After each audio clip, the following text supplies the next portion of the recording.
Revenue, the price value of services and goods provided to the customer in a specific period is called revenue. इसका मतलब ये है कि आपने जो भी गुड्स एंड सर्विसेज कस्टमर को पहुंचाए हो, ये शर्त है इसमें, पैसे लिए हैं या नहीं लिए। मैंने जो अभी आपको एग्जांपल दी, फरवरी में आपने गुड्स एंड सर्विसेज प्रोवाइड कर दिए लेकिन पैसे वो आपको मार्च में देगा, ये आपका रेवेन्यू है फरवरी का। इसको फरवरी में रिकॉर्ड करें। अमाउंट क्या लिखें? No sir. अमाउंट जो उसकी सेल वैल्यू हो उस सर्विसेज की, आपकी एग्रीड अपॉन सेल वैल्यू, जितने पे आप दोनों का मुआहदा हो चुका है कि मैं आपको 1,000 रुपये दूंगा, 1,000 रुपये की सर्विसेज दूंगा और आप मुझे पेमेंट करेंगे मार्च में, बेशक ये लिखा हो, लेकिन 1,000 रुपये का आपको वैल्यू मालूम है, उसकी एंट्री कीजिएगा। इसमें रेवेन्यू जो है वो क्रेडिट होता है, रूल हमने पढ़ लिया पहले, वो क्रेडिट है। तो डेबिट किसे करेंगे? रिसीवेबल्स को आप डेबिट करेंगे, रिसीवेबल्स डेबिट हो जाएगा और रेवेन्यू जो है वो क्रेडिट हो जाएगा। ठीक हो गया? कोई सवाल? सर वो रेवेन्यू जो होगा वो फरवरी का होगा या मार्च का? फरवरी का। इस डेफिनेशन को जरा देखिए ना, आपने सर्विसेज कब दी हैं? सही है सर, मार्च मतलब फरवरी का होगा रेवेन्यू। हाँ, आपने फरवरी में सर्विसेज दी हैं, मार्च में पेमेंट होगी। ठीक है, तो इसलिए ये आपने, फर्ज करें आपने किसी मुलाजिम को रखा हुआ है जो लोगों के घरों में जाके वो करता है, वाइट वॉश करता है, तो उसने वाइट वॉश जो है वो फरवरी में किया है, लेकिन उसका मुआहदा ये है कि वो जब वाइट वॉश हो जाएगा तब जाके वो पेमेंट करेगा। तो वो फरवरी में सारा, उसने पूरा महीना लिया, 28 दिन उसने वाइट वॉश किया, और तो पेमेंट जो है वो तो आफ्टर दैट होगा, तो वो तो जाहिर है फिर वो मार्च में चली जाएगी बात। तो ये किस महीने का रेवेन्यू है? ये फरवरी का है, क्योंकि व्हाइट वॉश कब किया गया है? वो फरवरी में किया गया है। जिस महीने में व्हाइट वॉश किया गया है, सर्विसेज दी गई हैं, उसी महीने में ये हो जाएगा। ठीक है, रेवेन्यू आ जाएगा। आपको किसी ने ऑर्डर दिया और उसने कहा 10,000 रुपये मुझसे लें और मुझे फलानी फलानी चीज़ जो है वो प्रोवाइड कर दें। तो वो आपने भी आगे से किसी को ऑर्डर दिया और उसको कहा कि यार ये फलानी फलानी चीज़ें मुझे प्रोवाइड कर दे। वो आगे से कहता है कि सर ये तो मार्च में आएगी ये चीज़। फरवरी में आपने किसी से पैसे पकड़े, लेकिन उसके वो जो मोबाइल है, फर्ज करें किसी चीज़ को ले लेते ताकि आसानी हो जाए, वो मोबाइल जो है वो आपको मिलेगा मार्च में। पैसे आपने पकड़ लिए उससे, फर्ज करें उसने आपको 50,000 रुपये दिए। ये 50,000 रुपये आपका फरवरी का रेवेन्यू है या मार्च का? सर ये अनअर्न्ड रेवेन्यू है ना हमारा। मुझे सिर्फ मेरा सवाल का जवाब दें, ये फरवरी का है कि मार्च का? सर फरवरी का ही होगा वो। नहीं ना, देखो दोनों सवाल के आपने गलत जवाब दिए। ये मार्च का रेवेन्यू है आपका, और आपने जवाब ठीक दिया है। अभी आपने अकाउंटिंग एंट्री तो सही बताई, लेकिन कॉन्सेप्चुअली आपने गलत जवाब दिया। वो एंट्री आप चूंकि रिकॉर्डिंग कर रहे हैं, किसी ने आपको समझाया ही नहीं है, तो बस आप लगे हुए हैं वो उसको। तो वो आपने ठीक बताया, लेकिन उस तरफ क्यों आते हैं, अनअर्नड की तरफ हम क्यों आते हैं, उसको अनअर्नड क्यों लिखते हैं? वो उसकी वजह ये है कि ये अभी आपके फरवरी में रेवेन्यू नहीं है, इसलिए उसको अनअर्नड कहते हैं आप। ठीक है, क्योंकि आपने कैश पकड़ा हुआ है, कैश की एंट्री करनी है आपने। आपका कैश ज्यादा हो गया, उसकी तो एंट्री करनी है, डेबिट करेंगे आप उसे। तो कैश को डेबिट कर दिया, अब क्रेडिट किसे करूं, ये तो मेरा रेवेन्यू नहीं है। तो उसके लिए अकाउंटेंट्स ने आपको हल बताया है कि आप इस तरह करें, इसको अनअर्न्ड रेवेन्यू लिख लें। ठीक है, क्योंकि ये आपको वापस भी करने पड़ सकते हैं। अगर वो मोबाइल ठीक है नहीं आया तो आपको वापस करने पड़ेंगे, लिहाजा इसको अभी फिलहाल लाइबिलिटी आप लिखे हैं, यह लाइबिलिटी है आपके ऊपर। आ गई समझ? तो ये जो है ये फरवरी की रेवेन्यू नहीं है, ये आगे किसी महीने की, जब भी आप उसको वो देंगे। अच्छा, मार्च भी ना कहें, जब भी आप उसको वो मोबाइल देंगे, हो सकता है अप्रैल में आए वो, तो ये अप्रैल का रेवेन्यू होगा। फिर जब आप उसे वो मोबाइल प्रोवाइड कर देंगे तब वो रेवेन्यू होगा।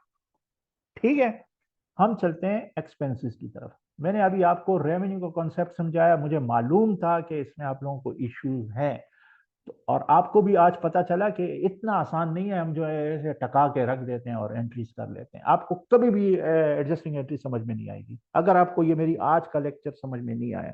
ये मैं आपको लिख कर दे रहा हूँ। आपको आज भी समझ में ना आया ना, किताब देखो, कल फिर मुझसे पूछो कि नहीं सर वो अभी भी मुझे क्लियर नहीं हो रहा है, ये क्या आप कह रहे हैं ना, ये बातें क्या कर रहे हैं। तो आपने मुझसे जरूर इसके मुतालिक अपनी क्लियरेंस करवानी है, जितने भी इसके सवालात हो सकते हैं। ये देखो, मैं इतना पढ़ा रहा हूँ, इतने अरसे से पढ़ा रहा हूँ, मेरे इसके ऊपर 3 सवालात होते हैं। किसी से भी मैं अगर पूछना चाहूँ रेवेन्यू के बारे में, मैं 3 सवालात करता हूँ। नंबर 1, कि इसका तयन कैसे होगा कि ये मेरा रेवेन्यू है या नहीं है। पहला सवाल टाइम पीरियड करता है।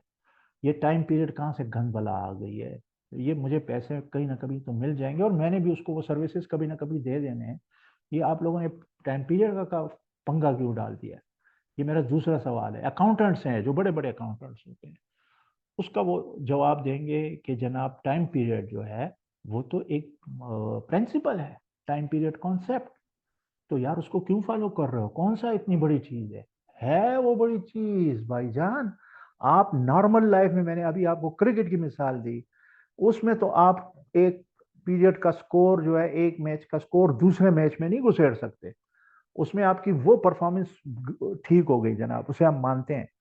अभी आप देखो ना यार, आप वर्ल्ड कप की अभी गुजरा है, वर्ल्ड कप में इंडिया ने ऑस्ट्रेलिया को हराया था कि नहीं, उसमें राउंड मैचेस में। ऑस्ट्रेलिया ने कराया था। यार राउंड मैचेस की मैं बात कर रहा हूँ। राउंड मैचेस में ऑस्ट्रेलिया और इंडिया में कौन जीता था, राउंड मैचेस में अच्छा सर, हाँ। कौन जीता उसमें था। इंडिया जीता था। हाँ, इंडिया ये नहीं कह सकता था कि वो मैंने जीता हुआ है यार, ये फाइनल जो है आप उसको क्यों दे रहे हो ट्रॉफी। ये तो बराबर हो गया हमारा मैच। फिर स्कोरों पे बात आ जाए कि नहीं आपने उसमें कितने स्कोर से जीता था और मैंने इधर कितने स्कोर से जीता था। ठीक है, वो मेरे ख्याल में इंडिया कोई 7 विकेटों से जीता था, ऐसा था। जी सर, इंडिया तकरीबन सारे मैचेस जीता था। बस नहीं, वो एक। कितने मैचेस से जीता था, वो वाला मैच हाँ सर, कितने, कुछ। 7 विकेटों से। और ऑस्ट्रेलिया ने कितने विकेटों से जीता, ऑस्ट्रेलिया ने 5 विकेटों से। तो वो वहां बैठकर इंडिया रो सकता है, बैठ सकता है, कहते हैं यार मैंने तो ज्यादा विकेटों से जीता हुआ है, ये फाइनल मुझे दो, मैं 2 विकेटें मेरी ज्यादा हैं। आप क्या वो जो राउंड मैच है उसको फाइनल वाले मैच में ला सकते हैं। नहीं ला सकते ना सर। क्योंकि इसीलिए एक पीरियड के एवल्यूएशन हो चुकी है, आप उसमें माशाल्लाह बहुत जबरदस्त रेवेन्यू कमा चुके हैं उस पीरियड में। अब आप ये नहीं कह सकते चूंकि मैं इसमें एक्स्ट्राऑर्डिनरी रेवेन्यू मैंने कमाया हुआ है लिहाजा इसको दूसरे पीरियड में भी ट्रांसफर करता हूं क्योंकि वो मेरा पीरियड बड़ा खराब जा रहा है इस वक्त तक। ठीक है, ये आपको कभी भी कोई अकाउंटेंट अलाउ नहीं करेगा। वो कहेगा नहीं सर, वो आपका उस पीरियड का रेवेन्यू है और ये जो रेवेन्यू है ये इस पीरियड का है। वो जो भी हो, जो भी सिचुएशन हो। और अक्सर आपने रिपोर्टें देखी होंगी कि कंपनी जो है उसके इस दफ़ा जो है परफॉर्मेंस अच्छी नहीं है। पिछले साल इन्होंने इतना प्रॉफिट कमाया था और इस साल जो है ये नुकसान में चले गए हैं। ठीक है, ये 2 पीरियड का जब कंपैरिजन होगा तो उसमें बाकायदा ये बात आएगी कि एक पीरियड में कंपनी ने बहुत अच्छा प्रॉफिट दिया लेकिन दूसरे में उसने नुकसान किया है। अब कंपनी की जो मैनेजमेंट है वो ये कहना शुरू कर दे कि यार उस वक्त हमने बहुत ज्यादा प्रॉफिट कमाया है, भाई उसको कम से कम थोड़ा इधर तो कर दो ना ताकि ये बराबर हो जाए। नहीं, ये अलाउ नहीं किया जाएगा। कंपनी की परफॉर्मेंस, मौजूदा परफॉर्मेंस जो है वो नेगेटिव ही शो होगी तमाम शेयर होल्डर्स को, तमाम स्टॉक एक्सचेंज को, और भी जो एवेल्युएटर्स होंगे उनको ये बताया जाएगा कि कंपनी की आखिरी परफॉर्मेंस ठीक नहीं है। बेशक इसने किस जमाने में बहुत कमाया होगा। देखो, 2 कंपनियों की जिनकी बहुत मिसाल दी जाती है, एक नोकिया और एक कोडेक। इनका आज से कुछ अर्सा पहले की, एक का तो 20 साल पहले खत्म हो गया, दूसरे ने तकरीबन कोई 10 साल हो गए तो वो खत्म हो गई। इनका कोई आखिरी साल भी रहा होगा ना, दोनों का आखिरी साल इन्होंने इनका लॉस में गया था और उससे पहले उनका प्रॉफिट में जा रहा था। सही है, लॉस को देखते हुए ही जो है कुछ लोगों ने हाथ खींच लिए होंगे कंपनियों से। इसी वजह ये देखो, ये जो मार्केट से निकल जाते हैं इसकी कोई और वजूहात होती हैं, उनके शेयर होल्डर्स भाग रहे होते हैं, उनका शेयर गिर रहा होता है। तो बस वो चाहते हैं कि बस ठीक है अब भागना ही ठीक है मार्केट से, क्योंकि हमें फिर लोन देने फलाने देने, तो वो जो है वो आर्बिट्रे क्या बोलते हैं उसे, अपने आप को डिफॉल्ट करार देते हैं। डिफॉल्ट में उनका फायदा होता है कि उनकी जो मैनेजमेंट की गर्दन है जो है ना वो बच जाती हैं, तो वो निकल जाते हैं। तो इसलिए वो फिर यही करते हैं कि बिजनेस को कंटिन्यू नहीं रखते, वो डिफॉल्ट डिक्लेयर करके अपने आप को निकाल लेते हैं। तो परफॉर्मेंस जो है वो जरूर हकीकत पे होनी चाहिए। ये नहीं कि आप उधर वाली परफॉर्मेंस को इधर एडजस्ट कर दें। इसकी इजाजत आपको कभी भी जो रेगुलेटर है वो नहीं देगा, अलाउ नहीं करेगा। ठीक है। तो इसके लिए तरीकेकार क्या है? तरीकेकार ये है कि रेवेन्यू जिस पीरियड में आप गुड्स एंड सर्विसेज प्रोवाइड करते हैं वो उसी पीरियड का रेवेन्यू है। ठीक है। अगर आपको पहले से किसी ने एडवांस दे दिया उस पीरियड में और आपने गुड्स एंड सर्विसेज नहीं दिए तो ये आपका अनअर्न्ड रेवेन्यू है। अगर आपने काम कर दिया है और आपको पेमेंट नहीं हुई है तो तब भी आपका ये इसी पीरियड का रेवेन्यू है। आप अगले पीरियड कैश के इंतजार में ना रहें, आप इसको अभी रेवेन्यू शो करें। आपने, आपकी परफॉर्मेंस है ये, आपने अच्छा काम किया हुआ है, आपने रेवेन्यू बढ़ाया हुआ है, तो उसे शो करें। इसको, मेरी बातें रिकॉर्ड हो गई हैं, इसको आप 50-50 60-60 दफा सुने मेरी बात को और इसको समझने की कोशिश करें। मैं दोबारा आपको वार्न कर रहा हूँ, इसको समझना है आपने। ऐसे नहीं वो बस ये हो जाएगा, नहीं ऐसे नहीं होगा। ये आपका फिर एडजस्टिंग एंट्री में जो है ना इतने मसले मसाइल आएंगे और मैं दोबारा इसको रेफर करूंगा। तो इसलिए ये चीज आप सीख लें। ठीक है। एक्सपेंस की तरफ आते हैं। एक्सपेंस को डिफाइन करने के लिए मैचिंग प्रिंसिपल से हेल्प ली जाती है। एक और अकाउंटिंग का प्रिंसिपल है जिसमें एक्सपेंसेस के बारे में कहा जाता है कि कौन सी चीजों को आप उसी पीरियड में एक्सपेंस करेंगे और किसको आप एक्सपेंस शो नहीं कर सकते, वो आपके एक्सपेंसेस नहीं है। ठीक है। तो उसको भी, उसके लिए भी आपको डेफिनेशन में बता देता हूं और ये प्रिंसिपल के तहत है। इस प्रिंसिपल के तहत द एक्सपेंसेस, इसके लिए एक लफ्ज यूज होता है अंग्रेजी में, incurred to generate revenue of the period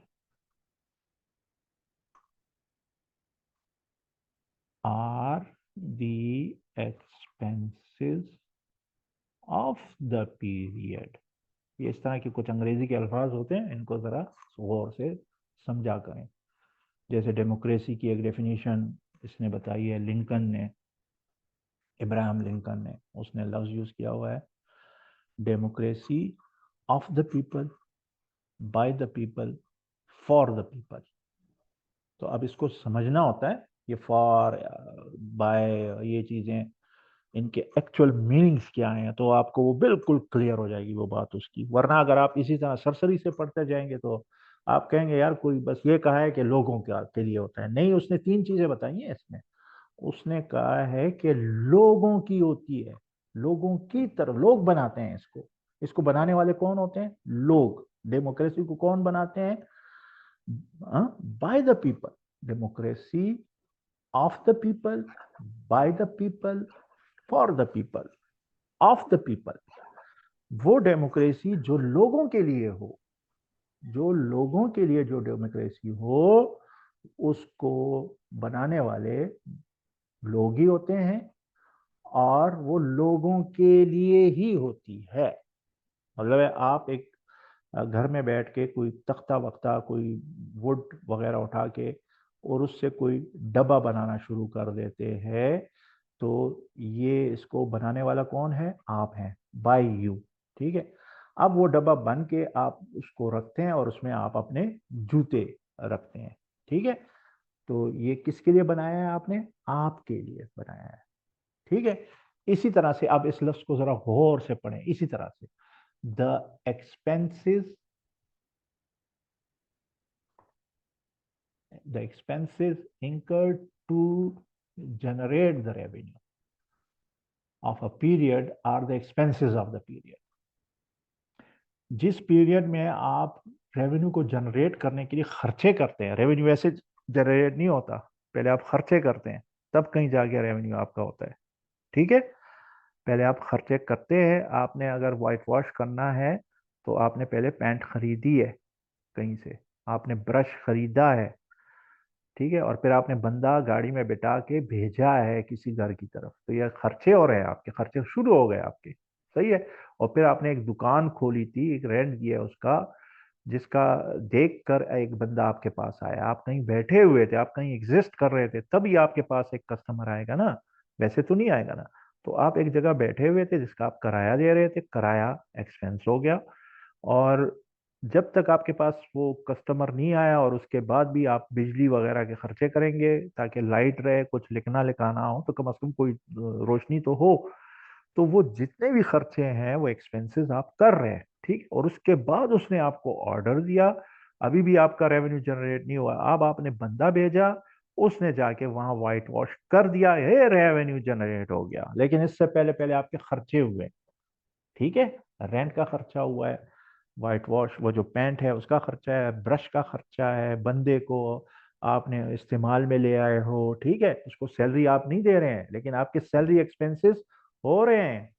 उसको आप सैलरी किस चीज की दे रहे हैं? पूरे महीने की।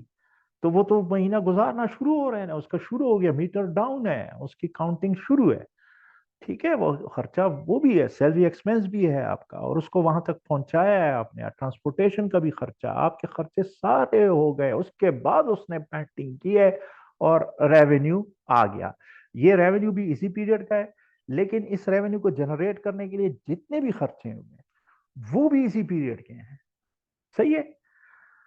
अच्छा, वो कौन से एक्सपेंसेस जो हमें बज़ाहिर नजर आते हैं एक्सपेंसेस, लेकिन वो उस पीरियड के एक्सपेंसेस नहीं होते हैं, उनकी मैं आपको एग्जांपल दूंगा तो शायद आपको ये बात मेरी समझ आ जाएगी। अच्छा, वो कौन कौन से हैं? आपने एक गाड़ी खरीदी है जिसमें उसी बंदे को आपने ड्रॉप करके लेके जा रहे हैं, खरीदी है ये आपने खरीदी है तकरीबन तकरीबन 50 लाख रुपए की, और कामों के लिए भी है, सामान वगैरह लाने के लिए भी उसको आप इस्तेमाल में कर रहे हैं। क्या ये 50 लाख रुपए आपने फरवरी में ये गाड़ी खरीदी है, क्या फरवरी का एक्सपेंस है असलम साहब? जी सर। जो गाड़ी खरीदी गई है क्या ये उसी का एक्सपेंस है, उसी महीने का है? सर मैं क्वेश्चन समझा नहीं सर, दोबारा आप सुन ही बताइएगा। नहीं रहे हैं यार, मुझे मुझे तो ये शक हो रहा है, आप मुझे सुन ही नहीं रहे हैं, आप कहीं और हैं इस वक्त। नहीं सर, सुन रहा था। असल में मैं वो वॉल्यूम बढ़ा रहा था मेरा भाई, तो मैं उसको बोल रहा था कम करे, तो मैं क्वेश्चन नहीं सुन पाया। एक्सपेंसेस की मैंने क्या डेफिनेशन आपको दिखाई है वो बताएं, वो तो थोड़ा सा पहले किया है मैंने। हाँ सर। एक्सपेंसेस सर वो होते हैं जो रेवेन्यू जनरेट करने के लिए सर होते हैं, जी हाँ, इनकर होते हैं। जिस पीरियड का रेवेन्यू आप जनरेट कर रहे हैं ना, उसी पीरियड के वो एक्सपेंसेस हो जाएंगे, ठीक है। जी अगर सर। उसने उस पीरियड का रेवेन्यू जनरेट नहीं किया तो वो उस पीरियड का एक्सपेंस नहीं होगा। जनवरी में आपने एक गाड़ी खरीदी 50 लाख रुपए की, क्या ये जनवरी का एक्सपेंस है? हाँ सर, है ना, जनवरी का है। अच्छा, जनवरी में आप 50 लाख रुपए अपने एक्सपेंसेस शो कर लेंगे क्योंकि जी आपने सर, जनवरी कर में लो। गाड़ी खरीदी है, ठीक है। तो भाईजान ऐसा नहीं है, ये मैं आपको बता दूं। इसका मतलब ये है कि अकाउंटिंग आप लोगों ने वैसे ही सरसरी गुजारी हुई है, और जो आप लोग कह रहे होते हैं ना हमें आया हुआ है, वो आप लोगों को नहीं आ रहा है। ये मैं लिख कर दे रहा हूँ आपको, बार बार ये चीज, ये रिकॉर्डिंग भी हो रही है इसकी, मैं आपको लिख कर दे रहा हूँ। जो आप समझ रहे हैं ना कि आपको आता है, वो नहीं आता। वो आप सरसरी से गुजर गए, पास कर गए, बस टीचर ने पास कर दिया है तो वो हो गया, बस क्लियर हो गया, ये मुझे आता है, नहीं ये नहीं आता ना।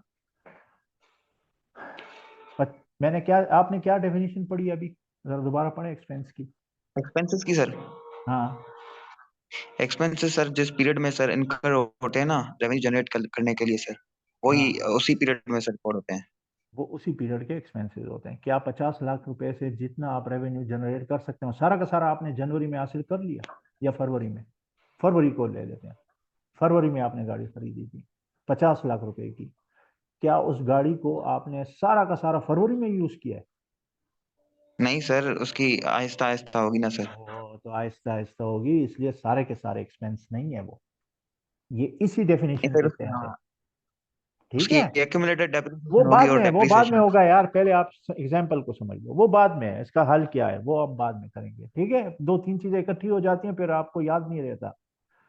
तो ये एक्सपेंस नहीं है इस सारा का महीने का। हाँ, कुछ हिस्सा है। आपका ये सवाल होना चाहिए कि सर इसमें इस महीने भी तो वो गाड़ी यूज हुई है ना, हाँ हुई है। वो वाला पोर्शन जो है उसको हम एक्सपेंस कर देंगे, जिसके लिए आप जो बता रहे हैं वो तरीका है। फिर तरीका क्या है, 50 लाख में से हम कितने पैसे इसको एक्सपेंस कर दें, वो फिर हम बाद में सीखेंगे। लेकिन ये बात पे आप आ जाएं कि ये 50 लाख रुपए सारे के सारे इस महीने के एक्सपेंस नहीं है। ठीक है, अगले महीनों में भी एक्सपेंस होंगे। ये इसी डेफिनेशन के तहत है, क्योंकि इसने इस महीने का रेवेन्यू जनरेट करके नहीं दिया, अगले महीनों में भी आपको जनरेट करके देगा। इस महीने का भी किया और अगले महीने में भी किया करेगा। एक और एग्जांपल सुन ले, आपने उसका एडवांस दे दिया दुकान का, जिसमें आप बैठे हुए हैं, 12 महीनों का आपने एडवांस किया है। सही है, 12 महीने के आपने 20,000 रुपये पर मंथ के हिसाब से, 12 दूनी 24, 2,40,000 रुपये उसको दे दिए। ठीक है, जो मालिक मकान था। अब इसमें ये 2,40,000 के 40,000 आपका जनवरी का या फरवरी का वो हो गया, एक्सपेंस होगा नहीं सर, हर महीने पे उसमें से। डिवाइड करेंगे ना सर, हाँ, जितने जितने साल महीनों का का है। है तो उसमें से सिर्फ और सिर्फ फरवरी का एक इसका 1/12 हिस्सा है, वो हम इसको एक्सपेंस कर देंगे। तो वो इसी रूल के तहत है ना, यही जो मैंने आपको लिख कर दिया हुआ है। ये आप सारे काम क्यों कर रहे हैं, ये आपको इस प्रिंसिपल ने बताया हुआ है, इसलिए आप ऐसे कर रहे हैं। अच्छा, एक और केस ले लेते हैं कि आपने वो जो मुलाजिम रखा हुआ है, उसको आपने तनख्वाह कब देनी है, अगले महीने, और अगले महीने भी हो सकता है 5 या 6 तारीख को आप उसको पैसे दें। ठीक है ना, ऐसे ही होता है ना, पहली पहली तारीखों में बहुत कम पेमेंट होती है। वो लोग कहते रहते हैं यार मेरी सैलरी नहीं आई, मेरी कमाई नहीं हुई है, मुझे फलाने बंदे से पैसे लेने हैं, तो आपकी सैलरी भी जो है मैं अगले महीने दे दूंगा। ठीक है, मुझे ये बताएं, ये जो फरवरी में वो बेचारा गया, आपके सारे काम करता रहा, एक दो घरों में उसने वाइट वॉश भी किया है, तो ये जो सैलरी वो आपसे लेगा, ठीक है, जिसे वो आप मार्च में देंगे, मजबूरन मार्च में देंगे, ये किस महीने की क्या एक्सपेंस है? सर ये फरवरी का एक्सपेंस था। जी, ये आपको फरवरी का है, क्योंकि उसने फरवरी में आपको काम करके दिया, और अभी ये बंदा जिसके घर में उसने काम किया, वो बंदा आपको रेवेन्यू आपका हो चुका है, आपने रेवेन्यू रिकॉर्ड किया हुआ है, उसे फरवरी का रेवेन्यू रिकॉर्ड किया हुआ है। बेशक उसने भी आपको पेमेंट नहीं की हुई है, तो वो आपका रेवेन्यू तो हो गया ना, उस पर तो हम अच्छी खासी बहस कर चुके हैं। अब सैलरी का भी डिफाइन हो जाना चाहिए, क्या ये सैलरी भी फरवरी की है, एक्सपेंस है, या ये भी अगले महीने पे हम डाल दें? नहीं, ये भी इसी महीने का एक्सपेंस है। ठीक है, तो इन दो प्रिंसिपल की वजह से आपकी सारी की सारी एडजस्टिंग एंट्रीज है। वो जो एडजस्टिंग एंट्री आप करते हो ना, वो इन्हीं इसकी डेफिनेशंस की वजह से करते हो, इस डेफिनेशन में आपके हाथ बंधे होते हैं, तो इस वजह से आप करते हैं। यानी मैंने पहले एक एग्जांपल दे दी आपको कि वो आपने एक बंदे से एडवांस पकड़ा, ठीक है, आपने उसको काम नहीं करके दिया, अभी अगले महीने उसे काम करके देंगे। सही है। अच्छा, वो है 2 महीनों का काम, 2 महीनों का काम है, जब ये महीना गुजर जाएगा तो आधा काम हो जाएगा ना उसका। अब ये महीना खत्म होगा ना, तो आपने एक एडजस्टिंग एंट्री करनी है इस वक्त। इस चीज को देखते हुए, ये जो रेवेन्यू का प्रिंसिपल है ना, इसकी वजह से आपको एक एडजस्टिंग एंट्री करनी पड़ेगी। आप क्या करेंगे, आप उस टोटल वैल्यू ऑफ जो एग्रीमेंट है उसको 2 पे तकसीम कर देंगे, और आधे को अपना रेवेन्यू बना लेंगे, उसे आप लिखेंगे रेवेन्यू। ठीक है, आपको उसको एक पाई भी उसकी आपको पेमेंट नहीं हुई है, लेकिन वो आपका रेवेन्यू है। वो क्यों आप उसको रेवेन्यू रिकॉर्ड करो, क्योंकि आपने फरवरी के महीने में उसको सर्विसेज दे दी हैं, मार्च की सिर्फ रह गई हैं। मैंने फरवरी की सर्विसेज उसको प्रोवाइड कर दी हैं, मार्च की रहती हैं, तो मैं वो जब वो भी दे दूंगा तो फिर वो भी रेवेन्यू रिकॉर्ड हो जाएगा। आज तो मुझे रात के टाइम एक एंट्री करनी है, इसको इसी महीने रेवेन्यू शो करना है, जो आधी आधा काम मैंने उसको करके दिया हुआ है। ये एडजस्टिंग एंट्री है ना, एडजस्टिंग एंट्री में यही तो करते थे आप, अगर आपको याद हो। अच्छा, दूसरा केस, आपने किससे एडवांस पकड़ा, 2 महीने का वो काम है, उसको करके देना है, उसमें से फरवरी वाला काम आपने करके दे दिया है, ठीक है, और अगले मार्च वाला काम अभी आपने करना है, और आपने उससे एडवांस पकड़ा हुआ है। आप जब फरवरी खत्म हो जाएगा ना, तो आपकी आधी लाइबिलिटी खत्म हो गई है, आपने उसको काम करके दे दिया है। तो वो जो अर्नड रेवेन्यू रिकॉर्डेड है पहले से, उसको अब आप रेवेन्यू रिकॉर्ड कर सकते हैं, वो आपको इजाजत है। ठीक है, इसके लिए आपको क्या करना पड़ेगा, आपको एक एडजस्टिंग एंट्री करनी पड़ेगी। ठीक है, तो एक्सपेंसेस का भी इसी तरह है। आपने खुद का वो जो गाड़ी है, वो तो उसकी लाइफ तो होगी 10 साल, 20 साल लाइफ होगी गाड़ी की जो है, सारे को एक्सपेंस नहीं करना है फरवरी में, उसको टुकड़ों में करना है। तो उसका अगर आपने फरवरी वाला हिस्सा एक्सपेंस करना होगा तो उसका आपको डेप्रिसिएशन कैलकुलेट करना पड़ेगा। ये एडजस्टिंग एंट्री है डेप्रिसिएशन वाली जो है। एक और एग्जांपल देखते हैं। आप आपने काम तो लिया एक बंदे से, लेकिन उसे पेमेंट नहीं की, वो जो आपका मुलाजिम है, सही है, ये भी आपका एक्सपेंस है, इसे एक्सपेंस रिकॉर्ड करेंगे। अब आपने पेमेंट नहीं की हुई ना, जनाब आली उसने भी कोई आपको तंग किया, 5 तारीख को उसको आपका वादा है, 5 मार्च को उसको आप सैलरी दे देंगे, लिहाजा लेकिन आज के दिन वो सैलरी जो है वो आपका एक्सपेंस हो चुका है, आपने उसको एज एक्सपेंस रिकॉर्ड करना है। ठीक है, तो आप इसको एक भी रिकॉर्ड करेंगे। ये एडजस्टिंग एंट्री है, आपने एडजस्टिंग एंट्री की है।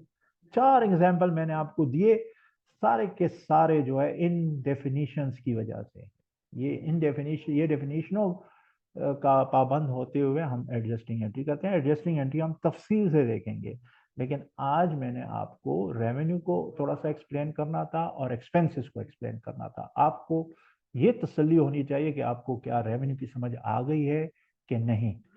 ठीक है, आपको ये तसल्ली होनी चाहिए कि आपको एक्सपेंस की समझ आ गई है कि नहीं।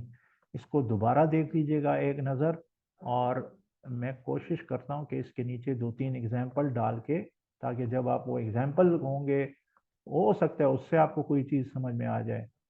ठीक है, ये मैं इंसर्ट करता हूँ इस शीट में, एग्जाम्पल्स लिखते हैं। ठीक है,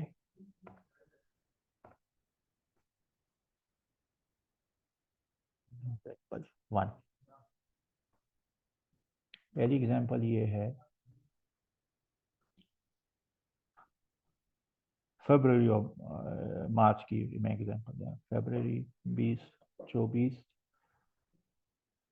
ए customer paid advance for 2 months services. 2 months की जगह भी मैं लिख लूँ फरवरी मार्च, for February and March services.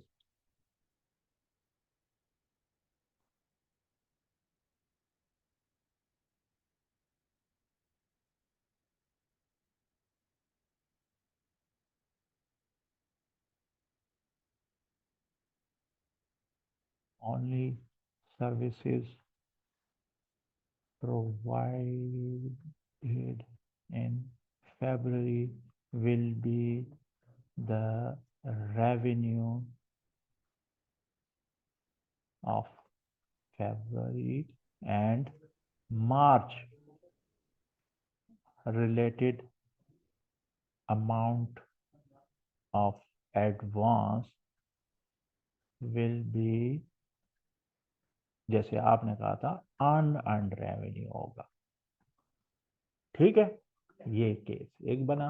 दूसरा example, services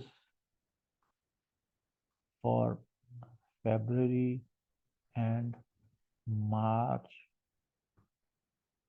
for will be provided and the payment will be received after completion of work in March.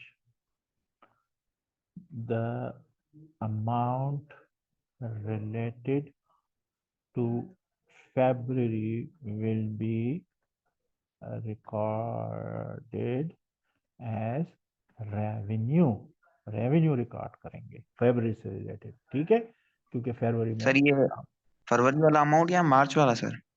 फरवरी वाला वो रेवेन्यू है, मार्च कैसे है यार, मार्च तो अभी अगले साल आएगा। तो ये एग्जाम्पल भी जरा याद रखिएगा, अगले वाले एग्जाम्पल, परचेज या पेड फॉर रेंट, यार ये आसान है। Paid for full year rent 12 months की, मैं इसमें ये भी लिख देता हूँ, 12 months। कहाँ, ये तो कहीं और लिख दिया, पेड फुल ईयर रुपीज 1,20,000, ठीक है, आसानी से कैलकुलेशन भी हो जाए।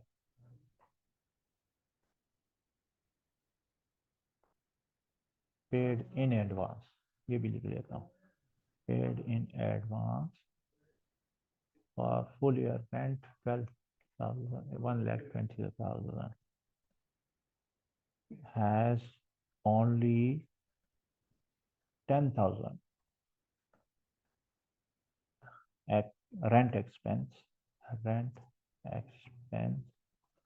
for February, ठीक है, सिर्फ फरवरी का एक्सपेंस जो है वो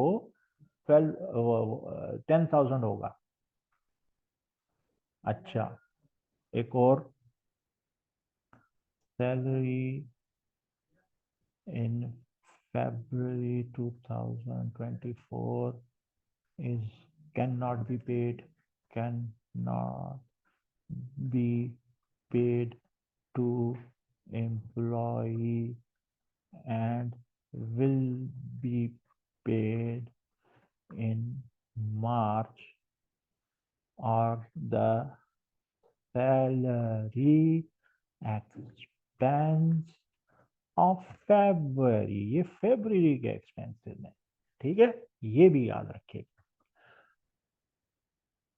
salary in February 2004, salary for the month, for the month of February 2004 cannot be paid to employee and will be paid, अगर इस तरह का कोई मसला हुआ, due to cannot be paid to employee due to cash shortage, cash shortage था, and will be paid in March are the salary expense of February।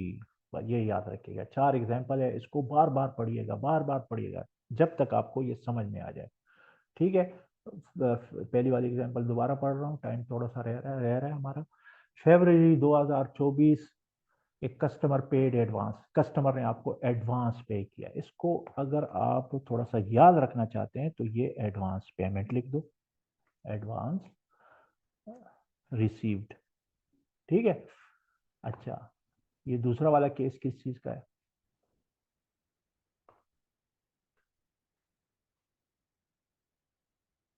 Payment advance paid sir. Not yet paid, अभी पे नहीं किया गया आपको कोई भी। पहला वाला एडवांस का केस है और दूसरे में अभी आपको पेमेंट नहीं हुई है, ठीक है। ये वाला एग्जांपल किस चीज का है? एडवांस में paid sir. Advance payment, advance payment, वो ऊपर मैंने एडवांस रिसीव लिखा है। दूसरा not expense paid. Not yet paid, not yet paid. और भी इसको अगर आप याद रखना चाहते हैं, एक में एडवांस एडवांस का लफ्ज है दोनों में, और एक में नॉट येट पेड का लफ्ज है, ठीक है, दोनों के एग्जांपल। अभी मैं आपको काम दे रहा हूं एक, जो आपने मुझे कल दिखाना है, वो ये है कि मुझे कुछ और एग्जांपल भी आपने इसके नीचे लिख कर देने हैं, ठीक है। कम से कम 2 एग्जांपल आपने, मैंने एग्जांपल 1 लिखा है ना, और ये एग्जांपल 2 हो गया, आपने मुझे 3 और 4 एग्जांपल देने, इधर ऐड करने। मैं लिख भी देता हूँ ताकि आपको याद भी रहे कि आपने करना क्या है। आपने एग्जांपल 3 देना है इसी इसी तरह का, और एग्जांपल 4 देना है इस कैटेगरी में। मैंने आपको इधर भी 2 एग्जांपल दिए हुए हैं, एग्जांपल 1 और एग्जांपल 2। आपने मुझे 2 एग्जांपल और देने हैं, ठीक है। आपने भी हर एक का एक और एग्जांपल देना है, एग्जांपल 3 और एग्जांपल 4। तो मैं तब आगे जाऊंगा, वरना मैं फिर स्टॉप कर दूंगा, मैं नहीं पढ़ाऊंगा। मैं देखना चाह रहा हूँ कि ये आप इसके लिए आप बेशक रात लगाएं, दिन लगाएं, और आप जब ये सीख जाएंगे ना, मैं आपको गारंटी के साथ कह रहा हूँ कि आप वो जो है माशाल्लाह, आप अब आप कह सकते हैं कि सर मुझे 3 चैप्टर तक आते हैं। वरना आपको नहीं आते 3 चैप्टर। आप ये मत कहें कि सर मुझे बस सिर्फ एडजस्टिंग एंट्री नहीं आती, नो। और एडजस्टिंग एंट्री आप सीख भी नहीं सकते, ये भी मैं आपको दावे से कह रहा हूँ। ठीक है, ये मैंने सेव कर लिया। थोड़ी देर में मैं जब लेक्चर खत्म हो जाएगा, आपके पास है 2 मिनट, अगर आपने इसके मतलब कोई सवाल करना है या कोई और, तो वो मुझसे पूछो। शाबाश, 2 मिनट है, फिर ये क्लास सर खत्म हो बस जाएगी। जी बताएं। कोई क्वेश्चन नहीं है सर। कोई क्वेश्चन नहीं है, ये क्लियर है। हाँ सर, रेवेन्यू टाइम पीरियड का कॉन्सेप्ट भी जरा जहन में रख लें, इसको भी आपने समझना है। सही है, टाइम पीरियड, और इन्हीं की वजह से ये 2 प्रिंसिपल बने, टाइम पीरियड की वजह से बने हैं ये 2 प्रिंसिपल। ठीक है, मसला ये आ रहा है कि भाई हम इसको किस पीरियड का रेवेन्यू कहें, किस मैच का ये स्कोर है। ये वो राउंड वाला जो मैच था, राउंड राउंड टेबल मैच था, उसका स्कोर है या ये फाइनल का स्कोर है। ये फैसला जो है वो आप बड़े आसानी से कर लेते हो, लेकिन क्या बिजनेस में भी ये फैसले कर सकते हैं कि ये फरवरी का रेवेन्यू है कि ये मार्च का रेवेन्यू है। ठीक है, इस तरह के फैसले करने के लिए आपको ये कॉन्सेप्ट सीखने पड़ेंगे। ठीक है, और इस पे एतराज उठाओ, आप बेशक आप सवाल करो कि सर ये कंसेप्ट तो गलत है, इससे तो ये हो जाएगा, ये मुसीबत आ जाएगी। ठीक है, वो आपका हक है। ठीक हो गया। जी जी सर।